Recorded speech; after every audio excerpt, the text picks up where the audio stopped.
talagang pinlano. Isip-isipin mo yung pagnanakaw nagsimula sa budget mismo. Pagkaraniwan yung magnanakaw dahil sa, alam mo, may pangkaraniwang, may damdamin dyan may guilt feeling din yan, nahihiya. At totoo naman tao pa rin yan. Kaya nga kung minsan magnanakaw yan sa hindi mo alam gabi. Nakatakip ang mukha. Nakatakip po, dahil nahihiya Ito kabila pa, walang takip ang mukha. Nagpapapicture pa yata Oo. Kung tawagin honorable. Paano mong iisipin nagsipag-aral sa mga mabubuting paaralan? Yung iba mamahaling eskwelahan pa talaga. Oo, yung iba nagsipasok pa sa seminaryo Kaya, meron pa ba? Oo. Magtataka nga kung bakit parang nasa liban 3 buwan at kalahati kayong nagdidebate. Pagkatapos isang tao lang ang gagawa ng... Doon lang pala ayusin. Babaliwala pa lahat ng debate ninyo. Bakit tayo nagdebate? Nagpagod pa tayo na kung minsan nga inuumaga pa tayo ng kakadebate rin. Pagkatapos isang tao lang ngingiti-ngiti. Sa gitna ng pusikit na karimlan may daladalang ballpen. Pinagsasagutan yung mga blanco. Yung ballpen na yun ang pinakamakapangyarihan sa lahat ng ballpen. Isipin mo. Ang minsan lang kasi, Sen, ang hindi natin matanggap, ito, natural calamities po ito, yung natatanggap natin. Ang mabigat kasi, Nelson, yung man-made calamities, Sen, na dapat sana hindi nangyari, hindi naganap, pero yun po. At isa nga po, ang itong kinakaharap ng ating bansa ngayon. Yun ang nakapanginginig ng laman. Yun ang nakakagalit. Opo. Kung bakit... yung kawalang-iyaan ang nananaig. Samantalang ang dami niyang kayang isipin sa ikabubuti ng ating bansa. Kasi lalong-lalo na may pinag-aralan naman sila Yan, Sana man lang kung alam mo na itong mga taong ito hindi nakatungtong sa paaralan Kahit grade 2 hindi umabot Di ba? O kaya naman wala silang kinagisnan na pamilya. Ang mga kahalubilo nila ay puro mga hayop sa kagubatan. Nako, Pati salita ng mga hayop naiintindihan nila. Baka sakaling masasabi mo nang dahil sa kanilang pinagmulan. Kaya nakaisip ng ganun Pero itong mga taong nagsimula nitong pinag-uusapan natin, yung flood control. Isa po yan. Paano mong iisipin nagsipag-aral sa mga mabubuting paaralan? Yung iba mamahaling eskwelahan pa talaga. Yung iba nagsipasok pa sa seminaryo Kaya, meron pa ba? Talaga, Hindi mo kilala kung sino? Hindi, wala akong... Mamaya sasabihin ko sa'yo. Sige po. Magtataka nga kung bakit parang nasa liban Hindi pang karaniwan itong nangyaring ito Ito na siguro ang pinakamalala, siguro lantaran at walang pakundangan na pagnanakaw sa kaban ng bayan. Paano mo iisipin na kaya nilang gawin yun nang hindi man lang sila nagkaroon ng konting remorse sa sarili nila? Yung pag-aalinlangan, yung pag-aatubili, hindi systematic. Talagang pinlano. Isip-isipin mo yung pagnanakaw nagsimula sa budget mismo. Pagkaraniwan yung magnanakaw dahil sa, alam mo, may pangkaraniwang, may damdamin dyan may guilt feeling din yan, nahihiya. At totoo naman tao pa rin yan. Kaya nga kung minsan magnanakaw yan sa hindi mo alam gabi. Nakatakip ang mukha. Nakatakip po, dahil nahihiya Ito kabila pa. Kabila pa nung mga magnanakaw na kilala natin. Walang takip ang mukha. Nagpapapicture pa yata Kung tawagin honorable. Ito na yung nakikita kong pinakalundo. Pinakamalala, pinaka-worst. Sapagkat alam mo, ano na ito yung... Ewan ko, Nelson, sa avatar mo, kung mayroon kang makukuha isang salita na po pwedeng aakma, madidescribe mo, yung sidhi ng kanilang ano ang tawag doon, yung wala nang kasapatan Hindi na milyon ito, hindi na bilyon trilyon ang pinag-uusapan dito. Totoo kayo. At sana man lang, yung perang pinag-uusapan natin ay hindi makadidisgrasya sa bansa natin. Lalong-lalo na sa marami nating kababayan na kung makikita mo ang kalagayan sa buhay. Wala nga pampagamot Totoo po. Pagkain, talagang makikita mo, hindi makapag-aral.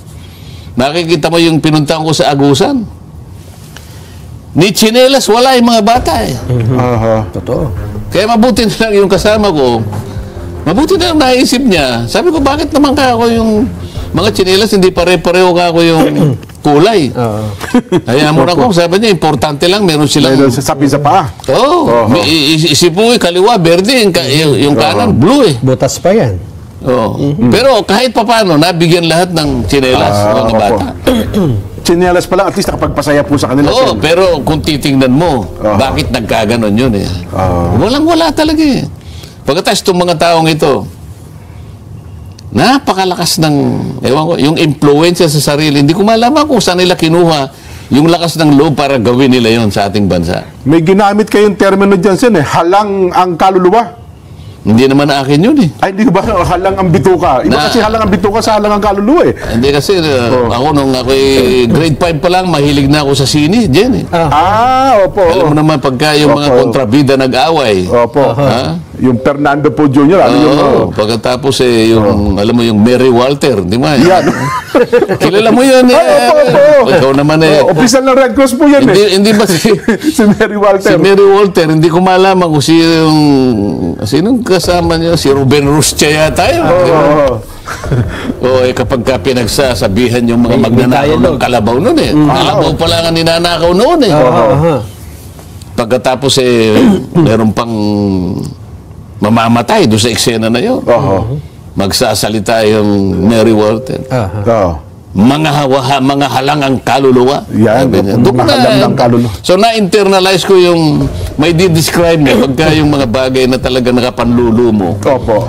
na kapag bibigay ng masidhing kalungkutan, nasasabi mo yung mga kataga na yun. Halang ang kaluluwa. Kasi, Di ba? kasi pagkahalang ang kaluluwa, hindi mo na iniisip kung ano yung mabuti. Wala ka nang iniisip, hindi mo na naiisip kung ano magiging kahihinatnan, Tama. anong epekto, anong impact nito sa lipunan, sa bansa mo na ginagalawan. Lalong-lalo na yung mga mamamayan. Hindi mo na iniisip yun. Mabuti-buti Ang pa iniisip mo na lang, yung pansarili mo. Hindi ko nga malaman, gaano bang pera ang kailangan nila? Oo nga, no. Di ba? Well, biblically sin, talagang ano yan, walang kabusugan, walang kasapatan. Kaya yung sinasabi ni Nelson kanina na habang kayong dalawa ay mini-make-upan, Opo. ano kaya mabuti nating gawin? Paano mabuti nating i-propose sa kanila sa gitna ng pinag-uusapan natin na ito? Kasi ang sabi nyo, Sen, budget ang pinagmulan eh. Totoo namang sa budget nagsimula eh. Anong magandang gawin? Kasi ngayon, ginagawa nyo yung budget. Noong nakaraan, ginawa yung budget, 2025, for this year, meron pa di ba? Totoo. Ang pinakamalala kasi, itong budget para sa taong ito. Yan, tama. Nung ginagawa Yung ito, 2025. 2024 kasi, di ba? Yes, opo. Ginagawa ang budget kasi, bago matapos ang taon, para sa susunod na taon. Yes. Halimbawa, itong taong ito, ginawa namin ang budget, nagsimula September 2024. Pangkaraniwan, Agosto pa nga kung minsan eh. Opo. Dahil ang NEP, ibibigay sa inyo mga July, August. Karamihan, pagkatapos ng SONA, Sen. So, di ba? September pa lang, agaran mo ng babanatan yan. Opo. So, kinakailangan matapos ang House of Representatives, mga Oktubre man lang, kaya katapusan na September, Opo. sapagkat yan ay dadalhin sa Senado para doon naman ihimayin at kung merong hindi pagkakaunawaan sa dalawang version na yan, pag-iisahin, ito nga yung tinatawag na bicameral conference. Yan, opo. Ayan, nakita mo naman ang nangyari sa 2025. Ito lamang ang budget na umabot sa Korte Suprema sa aking pagkakaalam. Kinwestiyon pa po yun sa Korte Suprema. Wala namang pumunta sa Korte Suprema para questionin ang budget na ito eh. Sapagkat ito lamang ang budget na pagkatapos ng bicameral conference, katakot-takot na blanco ang nandun. Wala pa akong nakitang ganun eh. At hanggang ngayon, Sen, hindi pa nare-resolve po yan, ha? Wala pang solusyon ng Supreme Court yan. Paano mariresolve ba? Hindi naman gumagalaw ang Korte Suprema, hindi siguro malaman. Ngayon lang nangyari kasi sa buhay ng ating bansa. Totoo. Napatala sa kasaysayan ng ating bansa sa kauna-unahang pagkakataon na natapos ang bicameral conference, tinadtad ng blanco. Ngayon, lahat nagtatanong, sino ang pinakamagaling na naglagay ng mga Sagot doon sa blanco Sagot na doon yun. sa mga oo. blanco. Oo. Kasi pati yung mga pumirma sen sinasabing, Meron na. ba't kami nagaganyan? kasi kung tayo ay nasa eskwela, Opo. lalong-lalo na nung tayo nasa primary school. Nako. Hindi ba, Nelson? Oo. Si Nelson, ang pinaka gusto niya yung filling the blanks eh. Ay, madali yung kasi ano. Kasi kapag ka matalino ang tao, gusto niya filling the blanks. Si Jen naman kasi hindi masyadong matalino, gusto niya multiple choice. May Baka sakaling may tumama, di ba? May tsamba. May Sabi ni Jen, may low of average. May tsamba ito. May tsamba ko rito. Lahat A. Kaya lang si Nelson, kung mo sigurado May niya. pinag-aral. Opo, Mas opo. gusto ko kanya yung filling the blanks. Yan. Oo. Di ba? Tama po, tama. Sapagkat kapag wala ka talagang ni-review, Nako, wala ka sasagot. masisiro ka talaga doon. Hindi mo may invento yun eh. Totoo po. Di ba? Oo. Eh, isipin mo naman. 28 blanco ang nakita ko. Ayun. Yun. Na ikinalat sa siguro mga 12 pahina. Eh, sino yung pinakamagaling na tao na naglagay ng... Paano niya nailagay yun? Hanggang ngayon, sen, wala pang lumulutang kung sino sumagot doon, ha? Walang gustong magsabi. Opo. Sabing ganun ng ibang haka-haka. Baka naman kayo dyan sa House of Representatives ang gumawa niyan. Oo. Dahil dyan naman ipiprint eh. Kayo magpapaprint yan eh. Opo. Hindi kanya, baka sa DBM. Oo. Hindi baka sa Malacanang. Oo. Ay, sino nga? Di ba? Ayan. Kailangan kasi matukoy mo kung sino. Isip-isipin mo naman ha. Sana sabi ko na sa inyo. Karaniwan magsisimula ang debate September, Oktubre, Nobyembre. Opo. Opo. O di 3 buwan. Hanggang sa umabot yan sa BICAM nga. Opo. Kumisan nga, halos matapos na yung Disyembre. Oo, nag-aalala na ngayon Di ba? marami. Kasi Opo, kapag oo. hindi mo natapos ng Disyembre, marire-enact yun. Okay. Palagay mo na lang 3 buwan. 3 buwan at kalahati kayong nagdidebate. Pagkatapos isang tao lang, ang gagawa ng... Doon lang pala ayusin, ano ba? Babaliwala pa lahat ng debate ninyo.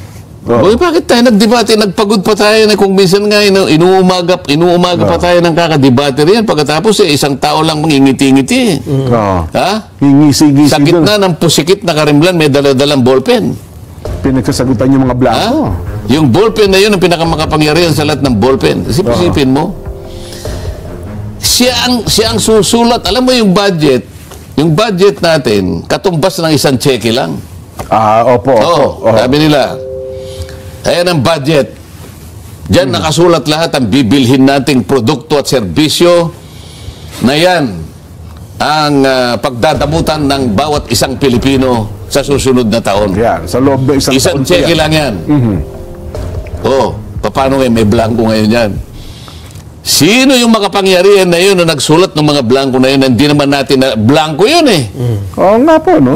Hanggang ngayon nga walang umaamin. Sinong sumagot? Hanggang ngayon, pinag-iisipan ng Korte Suprema, paano natin bibigyan ng kasagutan ito? Yeah.